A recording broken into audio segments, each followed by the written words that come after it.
Yay! Okay, we have a fundraiser. Um, Please do consider donating. So, hi again, everybody. So basically, this live stream is going to be about talking and having an open conversation about this issue. I don't want to do most of the talking, so I've invited Tolu because I want to hear from black people about issues that affect them. I don't want to sit here and preach to you, not having lived through that and experienced that. And so I thought, right, I'm going to ask somebody that I know, who I know cares a lot about this issue and who I know can educate you guys a lot about this issue, to come on here and talk to me. So hopefully she's requested to go live with me. Yeah, she has. Here we go. Hopefully Tolly will come in, but please do consider donating. And hopefully, hey, Hello. amazing. Um, I'm not entirely sure where to start with this, and I just want to take your direction on this whole thing really completely, and what you think is best to address, how you think is best to address it. Um, Basically, yeah, exactly what you wanted. Hopefully, a lot of people come and watch. So Amazing. I think like the first thing to like establish is why people are now using their platforms more than they usually would.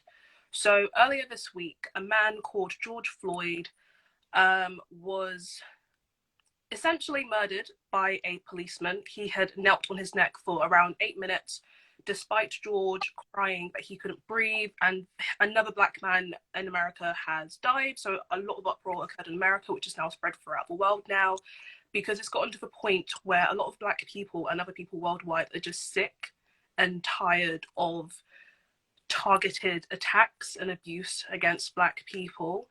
And now we're realizing that because of how often this is occurring, we are now fed up with people simply just saying that they're racist. Like, there's more to it than that. Like, we now are asking the people to be more active with being against racism, because now being silent and being neutral is no longer enough. Like, it's no longer sufficient to just simply claim that you aren't racist if you're not actually doing things to show that you are against racism and that you support the Black Lives Matter movement.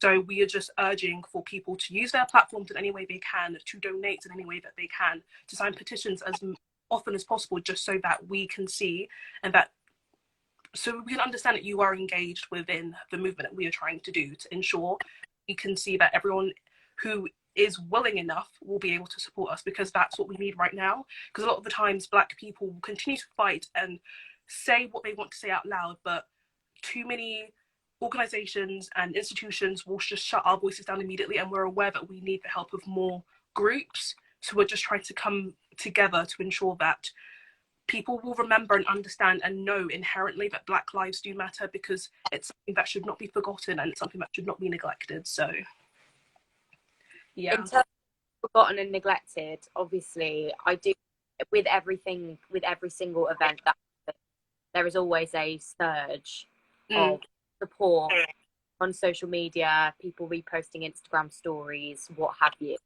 And while that is obviously fantastic to get the word out there, this problem is not going to go away overnight, and it's something that has existed for way beyond any of our lifetimes, way beyond. So I was just wondering what advice you have for people who are looking to start to be more active about this in their everyday life, how they can carry this forward and what they can do in their day-to-day life to keep that conversation going, even in times where it's not right, all over every single news outlet in the world as the main story. I think one thing that will help people engage more is to just be open and having discussions with your friends about race. A lot of the times when you yourself are not a person of color, you will find it like quite uncomfortable to talk about the oppression and the discrimination that people of color go through, especially black people. But the first step that you can take is to be more open in discourse, because that way you can learn from the people who have experienced this hardship in their lives and know what things you should and shouldn't be doing. So essentially, try and find a friend who is willing enough to have a conversation with you. Don't expect them to do so, because it's not the role of a black person to like teach you not to be racist. But if there is someone that you know who's willing to have that conversation with you, then do so. Learn from it. Read books. Read there are so many like books available that you can find for yourself and read through. Taking Up Space, Why I'm No Longer Talking to White People About Race, Why All the Black People Sitting in a Cafeteria Alone, etc. Like, there are so many resources available that you yourself can try and look into to learn about all of these issues. There are so many shows on Netflix that you can sit down and watch and just see what situations that Black people in the past have undergone. One example, which I will tell you now, it's so upsetting to see, is When They See Us on Netflix. If you haven't seen it already, please go and watch it, because it just highlights the oppression and how much hardship certain Black men in the past have gone through. So it's a series about the Central Park Five and the backlash that they received for a crime that they didn't commit themselves. So definitely look into shows that are available, watch documentaries, etc., read articles, like literally go out of your way to find things that you can look from. And now that they're circulating, there are so many like threads and posts on Instagram that you can look through to see what resources are available. Just be open and be willing enough to want to have these conversations and pursue it and watch it, because that's how you can teach yourself and educate yourself on how to be a better peer or a better supporter for your friends. Yeah, I've put a link on the live YouTube. There's links to a lot of different resources. I've spent today going through some of them, and I've been listening to the 1690 podcast by the New York Times, which is a really good introduction to people that perhaps don't know like anything about that sort of history. I studied at GCSE, but even I, thought I knew a lot about it, but you realise that you don't, and you've just scratched the surface. So I would definitely recommend that. And I think maybe if people could put recommendations of things in the comments of the live stream as well, of things that I think would be useful, because obviously like everyone will have experiences. I want everyone to just sort of share and pool resources. It would be really good. And also, guys, donate, because it's a fundraiser for the Loveland Foundation, because I didn't realise that you could even do fundraisers on Instagram, so I'm really glad that you can. But it's basically a foundation who are focusing primarily on Black women and girls, but it's all about access, opportunity, prioritising all of these things. And thankfully, they were one of the charities that is linked with the Instagram capability to do this. Please do dip into your pocket and donate. Yeah, I don't know where to go from here. What else do you think is worth talking about? I know there are a lot of my friends from uni who have started writing their own personal articles about issues that have occurred. So one thing that I also urge people to do is to look into articles like this and keep updated with the news. Also be aware when things are biased and decontextualized, because a lot of the times that can sort of sway the actual outlook of what has been occurring. So if you are looking into articles or looking into the news, make sure that you are aware of which particular news agents and like organizations will be biased, because they will definitely influence a lot of perceptions and views on issues. But just be diligent in what you're looking at and go from there. One thing that I just wanted to like be open about is Black people have always been like targeted and killed in America and all over the world as well. But one thing that I feel like people need to be aware of is that just because issues are more prevalent in America because they're filmed more often doesn't mean that it's not also happening in your own country.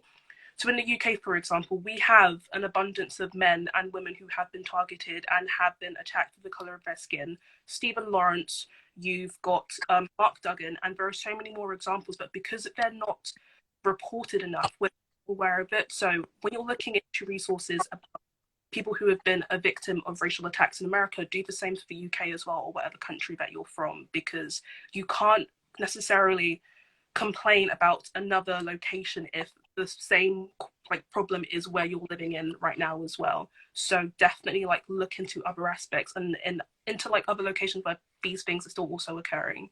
So that's just well. Definitely. I feel like the focus has obviously been on the US recently because of the fact that this case was, in the US. But I've seen a lot of videos on Twitter in the last 2 days that prove that similar things are happening here in the UK. And I think Why I'm No Longer Talking to White People About Race talks about history of racism, and I've ordered it, so I'm hoping that it will come in the next few days. But the people who read that have said that that's a really good introduction to learn about it within the British context. Mm-hmm. For sure.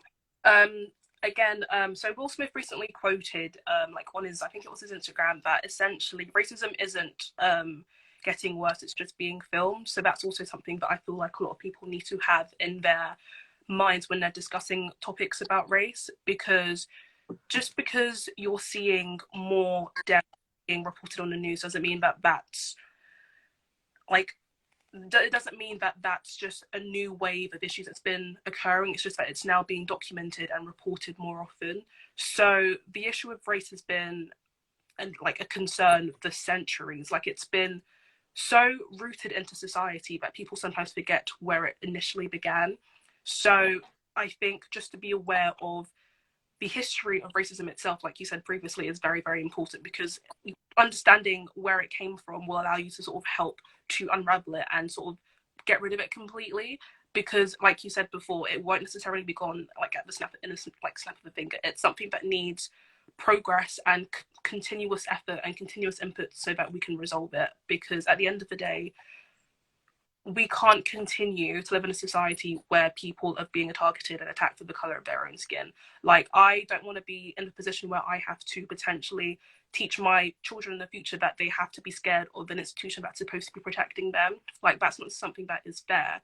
And it terrifies a lot of people, and in America especially, because of the use of weaponry, it just terrifies people completely. People also cannot say that the UK is less racist than America, because I feel like a lot of the times, a lot of people believe that if the UK had the same level of like equipment that America did, that the same issues that are happening in America will also still happen here. It's just because they are limited in the level of hatred that they can show outwardly with the limited resources that they have. So that's also something to be quite aware of.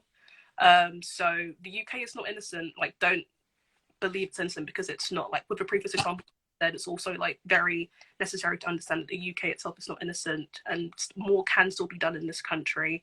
And again, look into researching it and going from there, because just being aware of all of it will help to support the Black Lives Matter movement, and ensure that we are heading in a direction that is beneficial for everyone, not just one particular race.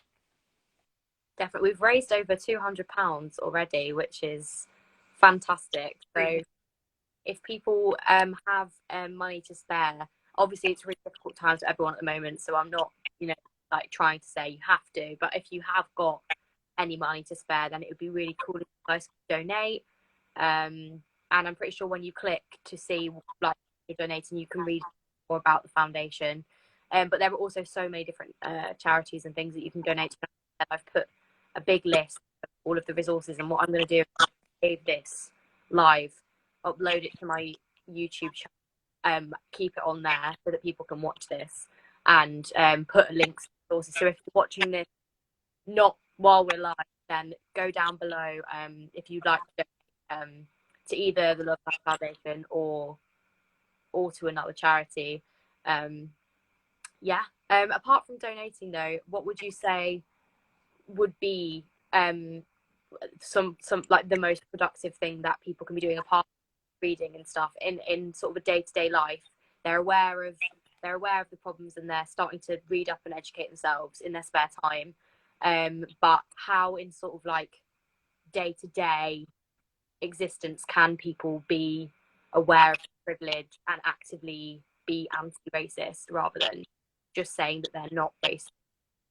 I think one thing that's very important is to be able to condemn your friends and family who say particularly racist statements and things, because you can't call yourself anti-racist if you're not doing anything outwardly to prevent other people from encouraging racist discourse. So if you have someone that you know who for some reason has strong love for the N-word when they know they shouldn't be saying it, call them out on it and tell them that that's not necessarily, like, you're not entitled to be saying that word, you're not entitled to do anything in association with that word. If someone's commenting on a black friend of yours, then call them out for it, tell them to stop, because you can use your voice to prevent them for from doing outright racist things, don't just stay in silence, because we need a defense regardless of whether or not a black person is in the room or not. Like, you shouldn't feel the need to call out racism just because you have a black person in the room. You should be doing it continuously with no what's that word, like, with no motive as well. Like, just do it because you know it's the right thing to do, rather than trying to gain something out of it. Like, just because someone is just because you feel like, oh, if you do something on social media and it makes you look like a white savior or a non-black savior, or just like someone who's in, like, good, that's not necessarily the right thing, because you should be trying to support black people without trying to gain attention from it in the wrong sense. So, like, don't be doing it for an ulterior motive. Do it because it's the right thing to do. Okay, yeah, absolutely. Somebody mentioned comments about talking about entrenched institutional system. I don't know if you wanted to maybe talk about that a little bit more, because I think that's something perhaps don't understand sometimes, and get sort of like throw the term around without really understanding what it means. See, I don't want to say like too much on it, because I don't want to potentially say something wrong. Yeah. But the idea of institutionalized racism is not necessarily an outwardly view of racism, but rather an inherent part of a particular system or group that makes activities and events more difficult for black people to be a part of, purely because of how it's built up. So, for example, this also refers to systematic racism, but a lot of times in, let's say, America, for example, their criminal and justice system is not necessarily in favor of the black man or the black woman. If a black person were to do a particular crime, let's say they were in, I don't know, possession of a particular drug that isn't necessarily like a really major class A, class B drug or whatever, the sentences that they will receive is usually a lot worse than potentially their white counterparts or their non-black counterparts, because regardless of the crimes that they commit, they will still end up seeing a more heavier sentence purely because of the color of it. And like, I can't necessarily say what factors will influence that, but it's just something that's a part of the system. There have been many occasions where and I apologize for using like this as a scenario, so as a trigger warning, but in instances of rape, there have been black men that have been jailed and sent to prison for people lying about them raping them, for example. Whereas Brock Turner, the infamous rape trial, received a minimal sentence and was allowed to leave earlier, purely because he had a future for himself as a swimmer. He had a bright future. There was so much left for him, etc. But the same black man who was accused of rape had his life completely ruined, and nothing went forward from there. So, like, it's just aspects within life where a black person and a non-black person can do the exact same thing, but the black person will receive a worse punishment or worse treatment in terms of whatever they're going through. So I myself need to do more research on like the overall aspect of institutionalized racism and systematic racism, but it essentially is just referring to comparing two groups together and one getting a worse treatment for doing the exact same thing. So it's something that we can all look into and like educate ourselves furthermore, including myself. So it's something that like we can just try and see if we can pursue in the future. Absolutely, yeah. I think that's something that I learn more about, because sometimes I think there's a danger when you think of I saw the pyramid, where it's like you have the different, like, sort of more obvious and then more subtle, and there's also the idea of that there are literally systems in place that are inherently racist in themselves, and just the very existence of the system is disadvantaging people of color. So I think that would be so good if that was. I feel like I never learned anything about that at school. That was part of my like education system, really. You only ever learn it if you did history, and then that was obviously through a very, very narrow lens. So it's something that I have to make the content learn about ourselves. But we're nearly at £300, so that's really good. Somebody asked a very important question, actually. Somebody said, what can you do as a non-black person of color? So like I said earlier, definitely look into resources such as books, and films, and having open discussions with people who may not necessarily be Black about racism, and using your voice to help create a change. Use your platforms to continue to promote and share petitions, donations, charity funds, etc., so that more people are aware of it. I know recently people have like been sharing on their stories like a passing on the chain sort of thing, and I'm not condemning anyone who's doing like that chain tag thing, but if you're not doing anything on top of that, then it's not really doing anything. So definitely try to actively do stuff. So like raising awareness, donating, sharing, signing petitions, helping your Black friends out is what is like the best thing that you can do in this situation, and to definitely understand what your privilege is. So look into aspects of life where you are essentially better off. So even if you may come from a working class background, or you may have struggled in life, I'm not saying that you I'm not saying that you aren't less advantaged, but in this instance, and like when we're focusing on race, it's usually Black people and other people of color who are at a disadvantage, because a lot of the times things within the system is not in our favor and it's often used against us. So just be aware of where in life you're privileged, and then use that privilege to help support your peers and lift them up in that way. Definitely. I've seen a lot of people recommending The Hate You Give, and I would say I've read that book and it's absolutely fantastic, and I would definitely recommend it. And I also would recommend, I read this when I was in school. It's called Their Eyes Were Watching God, and I also thought that this was a really, really interesting insight as well. But please do keep putting your recommendations in the comments, because if somebody sees it and then they think, oh, that looks interesting, and then goes to read it, then you've done your bit to help show to help people. And we've made over £315, so that is really, really good, guys. Let's see if we can get to 500. If you've got anything to donate, that would be so fantastic. But yeah, back to you, Tolly. Like, what else do you think is important? I earlier raised the point about why the All Lives Matter movement should not be a thing. Essentially, to explain what that is, the Black Lives Movement was established to help uplift and support the Black community during times of oppression and discrimination, etc. The All Lives Matter movement was created as a way to push the Black Lives Matter movement down. It was not necessarily used in a way to support the entire community, but rather to continue to shut Black people down. The Black Lives Matter movement is not saying that only Black lives matter. It's just saying that at this current moment in time, there are occasions in which our voices are not heard enough, and we want to be seen more so that we can talk about these issues and try and combat them. The All Lives Matter movement is essentially just telling the Black Lives Matter movement to shut up, and that is not right at all. There are many analogies that you can use to sort of explain why the All Lives Matter movement should like not be a thing. So I know one particular example is a bee example. So let's say you've got 5 kids in a row. One kid gets stung by a bee and you've got a plaster on hand. Which kid would you give the plaster to in terms of treatment? You'd give it to the kid who got stung by the bee, correct? So that kid who got stung represents a Black Lives Matter movement.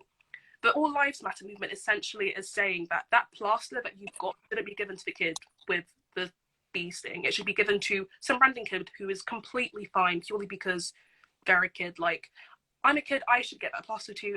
That person who got stung doesn't need it at all. Whereas the person who's actually in pain and needs that form of treatment is not receiving it. So that's what the All Lives Matter movement represents, and that's just not necessarily fair to the Black Lives Matter movement, which is trying to end racism and uplift Black people. So that's just one analogy. There are other analogies available, like a house on fire sort of one, but it just helps to put in perspective why the All Lives Matter movement shuts things down. And I know you don't usually put a plaster on a bee sting, but just like as an analogy, that's just what you can sort of use to help visualize the difference between the Black Lives Matter movement and the All Lives Matter movement. Definitely. I saw somebody recommend Hidden Figures. I also recommend it. It's not exactly, it's not going to give you like in-depth knowledge, and it is just it's a movie. Well, it's not fictional, it's based on a real story, but it's there's only so much they can talk about in 2 hours. But I would really recommend that movie. It's very, very Are there any other questions that you think we should address? My comment section is messing up a little bit, so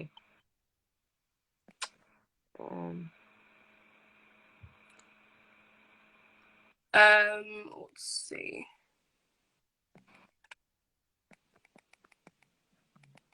I know. Okay, I'm just gonna like use this person's question again because it's something that's like quite important to talk about.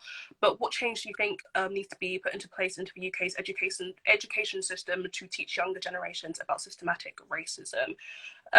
So in terms of the education system, a lot of curriculums are inherently based around the literature and work of particular white artists, white writers, white authors, etc. And people have tried to push for a need to diversify the curriculum and the syllabus by introducing people and their resources from Black sources or coloured sources, so that people have a better understanding of what it's like to be a person of colour, and the history of coloured people. Because a lot of times when it comes to like learning aspects of history or English or whatever, it's usually focused on white history rather than Black history, or that the only form of Black history that is taught is slavery. But there's more to being Black than just the history of slavery. There is so much culture to respect and understand and appreciate. There is so much heritage that can be taught to its students, but it's just not. So I know a lot of schools have tried to push to diversify the curriculum. I know my old school, for example, has tried to push for that. I know a lot of universities and students have been pushing for their department heads to be diversifying the curriculum and to introduce new perspectives to how they're teaching their students, because there's so much more to Black history than just slavery and oppression and discrimination. Like, it's necessary for people to be able to understand and appreciate why the Black culture is so incredible. Like, I'm biased because I'm Black, but like the Black history is definitely so credible, and it's necessary to understand and learn it, and to not necessarily continue to play into the whole slavery, oppression, discrimination card, because there's so much more to Black history than just those negative aspects. So yeah, essentially, I'm trying to see what else people are asking. But yeah, also a lot of Black history is kind of pushed aside. So a lot of genocides that have occurred in Africa, as a result of particular wars, have been neglected and ignored, that people should also be aware of. Like, even celebrating Black History Month in schools was the bare minimum because people just didn't want to embrace it. But I know a lot of people are now trying to better their schools in that way and ensure that people are really celebrating particular cultures and different cultures, because the world is diverse and we can't like neglect that. So it's really important to be able to celebrate and embrace everybody's cultures, including those of a Black background. Yeah, that is so important. I think like anything school never had anything to do with culture. It was always to do with the history of oppression, which obviously is so important to learn. It's so important, but it's also important to have you learn so much about white culture. You never ever learn about the other side of it, and there's so many things in day-to-day life that, you know, like you wouldn't even know were elements of that culture because you've never been taught that that's where it has its roots. So for sure, like even recently there have been things that I hadn't known that was where it had its origins, and that's just testament to how shocking the British curriculum is. What do you think? Obviously, you know, like students are on a student level, it's very difficult to single-handedly change the curriculum, but was there anything that you sort of did in school that you found worked really well, or methods that people could use to try and start to push for change in their schools? I think a lot of the times you can't necessarily like receive the whole outcome that you want by yourself. You need to have a sort of backing to help pursue the new things you're trying to establish within your schools or your universities. So one thing that I would really try and advise that people try to do is get the endorsement of a particular teacher, so that they can back you in whatever case that you're trying to do. So if there's a need to like add a particular book from a coloured author into your English curriculum, then talk to an English teacher about trying to pursue that, so they can help you raise an email, draft a letter in a way that's effective enough that the senior leadership team in your school or whatever will be more inclined and willing to look into it. Try and talk to other students and try and get their backing, get a an open letter, get as many people as possible to sign it so they can see how many people are passionate enough about wanting to initiate change, because one voice can only do so much, but having hundreds of voices and showing the importance of something by getting a group of people together will really sort of back your point up and help you out with getting the change that you want to get as well. Absolutely, yeah. Strength in numbers, I suppose. Loud, you know what I mean? Like, join up with people, and there will be people that as well, like, share your cause. And like at my school, the teachers were always very on board if we came to them with a change that we wanted to push through. They would always be very helpful, and they'd allow us to bypass all the sort of like student mechanisms that you had to go through and leap right to the sort of like senior team leadership meetings, which was always really useful, because sometimes, you know, bureaucracy. No, is that what it is with the like when you have lots of papers and stuff? Yeah, bureaucracy like can be really, really just so many hoops to jump through. So yeah, I definitely agree with teachers. My teachers were always great with things like that. I know in my school, in particular, there was like a really big issue concern with hair, which to other people may not seem very important, but a Black person's hair it's such an important aspect and factor of their life. Like, having protective styles on your hair is such a major part of growing up, and it's a great emphasis on a lot of Black girls' lives, especially. So there would be complaints about Black girls having braids with a blonde strip, which people thought was a really silly issue to be concerned about. So there was a rule where you could only have hair with like one particular color in, and like doing braids, for example, takes a very long time. Like, you have to sit in for about 5 hours, 6 hours at a time, paying about 60-70 pounds to get your braids done, only for your teacher to then tell you that no, you've got to take them out. Like, first of all, no, are you going to pay me my money back for telling me to take out my braids? So I remember that a lot of students ended up trying to sign a petition to say that the treatment of this wasn't fair at all, because hair is such an important aspect of a lot of Black girls' histories, and it was something that they didn't want to have to take away or have stripped from them. So that was something that my old school tried to do, and now my old school sort of embraces the element of hair, so there are like very normal hair restrictions in my school, but that was the result of students fighting to show the teachers and the head teachers what was right and what shouldn't have been banned in school previously. Oh no, you've frozen. Oh, go back. It's okay. I had a brief moment of like, no. Let's see if there are any more questions.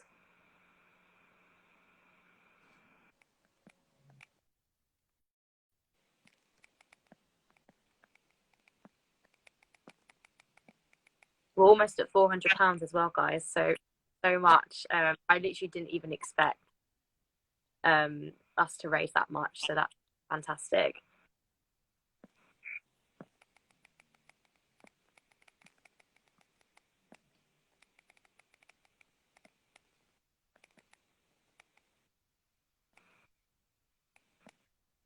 I'm trying to see what else to talk about. Yeah, I know. But like, I guess if you guys have any particular questions or like concerns that you want addressed, then I can see if I can try and at least attempt to answer it without like being way too controversial. Actually, no, I'll be controversial. I'm not really fussed about that, because I can't really apologize for being Black, because that's who I am. So I know some people have been asking about reverse racism, for example, or only people of color experience racism. So to me, and like my understanding of it, is that if a system is built in your favor and it's built to uplift you, then essentially particular hate or statements people make against you won't be perceived as racist, because society is built to be in your favor. Whereas if you have someone where the system is built against them and is built in a way to oppress them and to not necessarily see them benefit and prosper, then remarks and statements and attacks against them will be perceived as racist, because essentially the system's not built in their favor and it's not there to benefit or favor them. So if you are a part of a group or a range of people where even if someone were to say something bad about you, but you can still favor from the system, then whatever has like occurred isn't necessarily perceived as racist because it's not there to oppress you or discriminate you. It's just an unfortunate occasion. Whereas, I don't know, but kind of just there. It's all in relation to privilege and like someone, yeah. So it's in relation to privilege and power. So even if someone were to make a remark about you, if you still have privilege within society and it's still in your favor, then it's not really racist. Whereas if you don't have the privilege, so like for me, for example, in society, having black skin makes me less privileged. So having particular remarks said about me or having things said about me is racist because I am not privileged and this society is not necessarily built to benefit black people. Right, absolutely. A lot of people are saying why I'm answering questions, and the reason I'm not answering questions is because I invited Tolu here to answer questions because I'm not the one answering questions about things that, not that I don't necessarily, you know what I mean, as in like this, I want this to be a platform where Tolu can speak about her experiences and how it's impacted her, because it hasn't impacted me. I've never experienced racism. I never will experience racism. And so that is the precise reason why I'm answering questions. So if you do have questions, please do address them to Tolly, because that's why I invited her on here. Because as you can tell, she's very well spoken, and I thought that we could all learn a lot from hearing her speak. So there's 393 of you here. So and somebody said, oh, it looks like my room is about to burn. There's just a candle like over. So my room isn't burning. You're all right.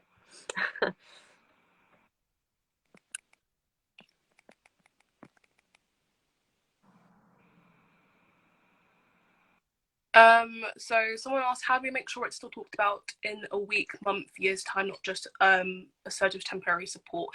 Now, this is something that I think is very important to discuss because there are always waves of apparent support for the Black Lives Matter movement, and then it disappears once like a charge has been declared or something. But when you think about it properly, just because one surge has occurred doesn't mean that black people within the periods of those surges still aren't necessarily facing oppression and discrimination within their lives. Like the issues that we go through are consistent and doesn't occur in the surges that you see within the news media outlets. In order to continue discussions and ensuring that you are being actively against racism, continue to talk about these issues with your friend, be open in condemning people who have said things that are racist. Definitely use your privilege wherever you can to spread awareness. So even if someone hasn't been brutally murdered, still defend cases and things that are going on in the world. So for example, if you can see that your friend has been like picked on for the color of their skin or something that they have that's an inherent feature of a particular race, call the people who've been condemning that person out. Like, don't be silent. Use your voice and uplift people wherever that you can. Read books, continue to educate yourself, and look into insight on how you can continue to develop your understanding of why movements like the Black Lives Matter movement are so important. Show your black friends that you are there to support them, and make sure that they're aware that you are an ally within these situations and occurrences. Like, it doesn't have to be only when someone gets killed and it's spread around the news, but you have to speak up, do it continuously, and do it without an ulterior motive. Yeah, in terms of ulterior motive, I know that a lot of people, I'm not trying to say that everyone's got an ulterior motive. A lot of people are sharing posts and resources on social media, which is fantastic because it does get the word out there. But at the same time, there's a limit to what you can achieve with your Instagram stories. I think when this sort of like dies down as being the sort of main story, if that makes sense, then I think, you know, there is stuff that we can be doing that, yeah, okay, you might not necessarily be posting it on social media, but it's things that you can be doing in your everyday that you don't need to shout about, that you know that you are actively trying to be anti in your life, like checking yourself, checking other people. And just, you don't always need to, you know, obviously share resources and things like that is so key. But as Holly was saying, like, there does run a risk of you looking like you to get praise for doing it. So that's why I wanted to talk about it openly on here, so people can know that there are other ways to be doing things rather than just reposting on Instagram thinking, okay, cool, sorted, because it's not sorted. Um, yeah. Well, that's quite a good one. I don't know if you wanted to mention that, university and racism, and how your experience at Oxford's been. So for me, in terms of sort of embracing my blackness, the ACS, so the Afro-Caribbean Society, has been one that has really allowed me to settle in and really accept who I am, because it's a society where I'm surrounded by people who are just like me, who are outspoken and willing to tackle situations and occurrences that won't necessarily be in support of Black people. So there are so many people within that society who are so outspoken and vocal and will literally shut down instances that shouldn't have happened because it's not in favor of an entire community. So, for example, my good friend, I don't know if she wants me to name drop her, but one society in particular wanted to have an event with a particular I think it was I don't even know what position she has, but just someone who had quite a large position of power, but because of her history and her role within the Windrush scandal, it wasn't necessarily perceived that the person to be invited, like it wasn't shown that if her presence was there, that it would benefit multiple communities, but rather just focus on one. So making it highlighting how bringing, I'm not even speaking properly, but just people using their voices to show that it's better to have people invited who are going to be representative of everyone and embrace everyone's qualities rather than just nitpicking on one particular niche group to show equity and equality, because that's so important. And there are so many people within the ACS who are so willing to fight for what's right, and I just love that about them. There are so many people, like just individual people in general, who are doing things to try and make a change, whether it's small, whether it's large, just because they know that they can try and uplift their Black brothers and sisters within the university. So for me, for example, I am trying to see if I can do something about how medicine is taught, because a lot of the times people don't realize that a lot of examples that we're taught from are white examples. So when it comes to learning about skin conditions, for example, the examples that we are guided to are of white patients. But what happens if a coloured patient comes to the ward and I can't recognise a particular condition of their skin because I wasn't taught about that? Like, all of these aspects will come into play. So just being able to offer a different perspective to people within their departments would be really helpful, so that they can see what things that they can change and develop it from there. So just giving insight into what things are like from our perspective within university is helpful, because we can't necessarily improve and bring about change if we aren't necessarily being vocal about it ourselves. Yeah, absolutely, absolutely. I'm not really sure. There seems to be conversation going on, but I think it's talking about the term people of color, whether that's a PC term, whether that's the right term to be using. I personally don't like the term person of color, because I feel like people who are from different backgrounds, why do they all need to be grouped into one homogenous mass? Like, I am Black, I have Asian friends, I have friends of other ethnic backgrounds. Why must it be that the people who are not white should all be grouped into one specific class? Like, why can't we be individualized and be represented and embraced for our different backgrounds? Like, why must we be grouped into one section? Like, it just doesn't make sense. So, for example, a lot of the times people tend to hide particular issues behind the bless you, behind the issues within the Black people within the POC term. However, the issues that Black people face are not going to be the same as Asian people or other minority ethnic groups. So just by grouping all of them into one group doesn't necessarily highlight the injustice that they face. So I think it's so important to be able to individualize these different groups, because we are different people. Like, I'm not Asian, I am Black, so it's important to note that I am that particular racial group and to go from there. And the same with the term BAME. Like, BAME and POC, I just don't really vibe with it, because I'm Black. I'm not, I'm within the group, but as an individual, I am Black. I'm not, it just needs to be separated and distinguished, so people can really appreciate the different groups for who they are. Because you won't see white people being grouped within those classes. So why is it that we have white and then BAME? Why can't it not just be white, Black, Asian, minority ethnic? Why can't we all be separated? It just, yeah, I just don't like the terms POC and BAME in particular. I'd rather be called what I am, which is Black, and go from there. Absolutely, everyone's definitely agreeing with you, and I do as well.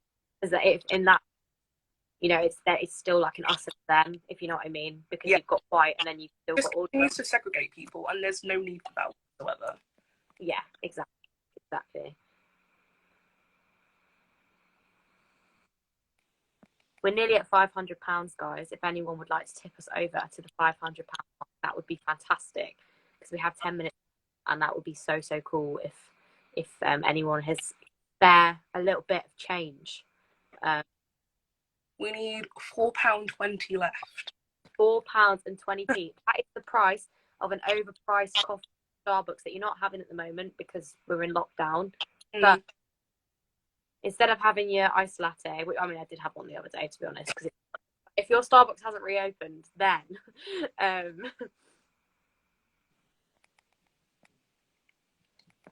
let's see.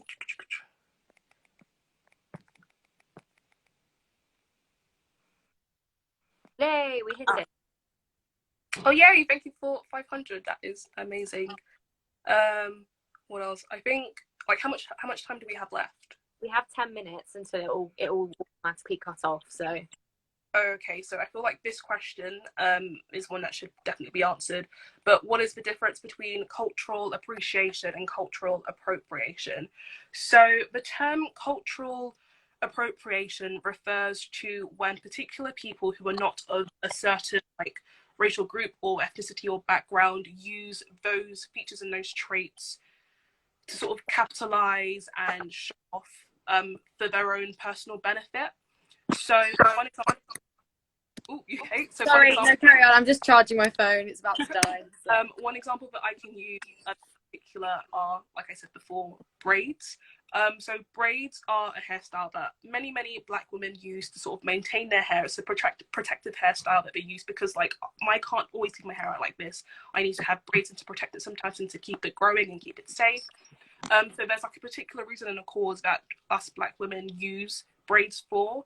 However, there have been many influencers and celebrities who have used these hairstyles and have now tried to reinvent them as things that they created themselves and have completely ignored and neglected the true history of the things that they've now claimed for themselves.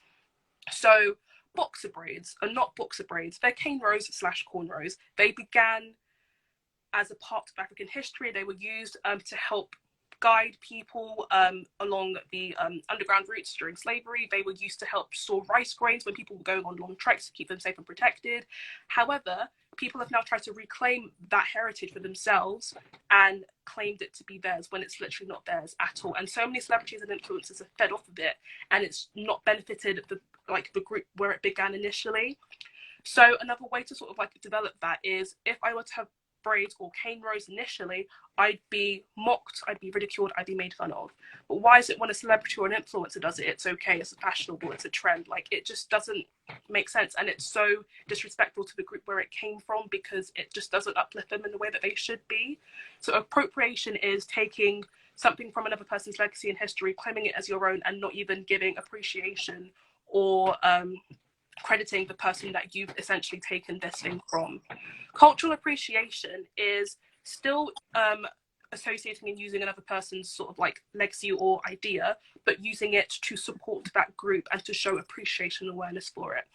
An example that I can use is I think there are many pictures of like Angelina Jolie going to particular Asian and Muslim countries and her wearing a hijab or a headdress as a form of respect because that's what's necessary within those communities, not to try and hide the heritage and the legacy of the headdress, but to respect the place that she's going to. So cultural appreciation is using these aspects but doing it to uplift and benefit and show appreciation to the cause that it came from initially. And a lot of influencers and celebs tend to neglect that because they don't realize the true heritage of particular things that they've claimed for themselves.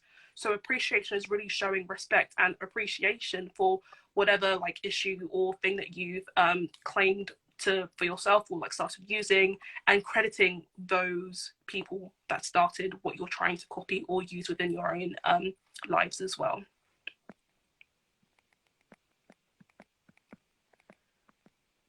But yeah.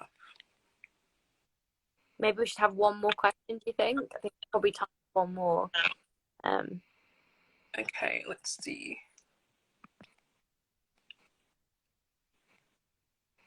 Oh yes, knowledge is very much power. Knowledge is power. That's why we're doing this live stream. I don't know, like if there are... Yeah, do you reckon there's any more questions? I think that's kind of like the general gist of everything. But I yeah, think so, yeah. if Well, anyone thank has like further questions, they can just look into it online, read books, look at the resources that are available, and educate themselves a bit further.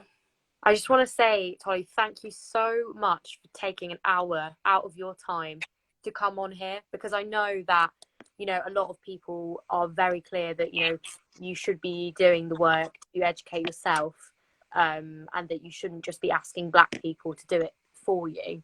But I'm so, so glad that you've come on here, because I think that sometimes hearing it directly from people that know most about it, have experienced it, can be a really good springboard for people to go off and like inspire them to start to do other things. So on behalf of all 400 people watching, like, thank you so much for coming on here. And I will definitely save this live, because I've learnt loads. I'm sure everyone else has learnt loads as well. And we've raised over £500 too. So thank you so much to everyone who donated as well, but still continue to do things actively to show your support to the Black Lives Matter movement. Yeah, absolutely. I will put all of the resources that I've found on the description of the YouTube video, which I'll leave up, so it will just be there whenever you need it. It will just be a reference bank. There's like really good YouTube videos that I found, podcasts, articles, whatever. So definitely go and check that out. If you're watching this on YouTube and you've sat all the way through it, thank you. And also don't forget that you can also donate to other platforms, which will also be linked below. And yeah, I think that is actually everything. I'm really grateful for you for coming, and I'm grateful for everyone who's watching as well. So I hope that people have found it useful. I definitely have. But yeah, I think That's it. Nice little end off, and like glad to have answered people's questions and to clarify certain issues. Yeah, this has been really great. So thank you. And I guess I have to say goodbye now. I suppose if I press end, does it end for both of us, right? I think so. But yeah, thank you for having me as well, and letting me be on your platform. No, thank you. Literally, thank you. Like, there's 400 people here, and hopefully a lot more people will watch it on YouTube as well. So, yes, fantastic. And yeah, that's everything. I don't know how to end this other than to say goodbye, everybody, and go educate yourselves further. And yeah, we'll see you very soon. Bye. Bye, guys. Bye.